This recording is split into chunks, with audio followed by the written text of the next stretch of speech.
ఎప్పుడు అభివృద్ధి పొందుతావో తెలుసా? నువ్వు దేవునితో సహవాసం చేస్తే, టీవీలతో కాదు, అరుగుల మీద కూర్చొని వాళ్ళతో వీళ్ళతో కాదు, ఆ పనులతో కాదు, దేవునితో సహవాసం చేయాలి.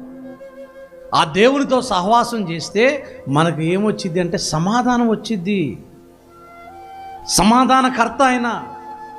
ఏలయనగా మనకు శిశువు పుట్టెను, ఆయనకి ఏమేం పేరులో అందులో రాయబడి ఉంటుంది అన్నమాట. అందులో ఒక పేరు, దేవుని పేరేంటి అని అంటే సమాధానకర్త. ఎవరిస్తారు ఈ సమాధానం అంటే?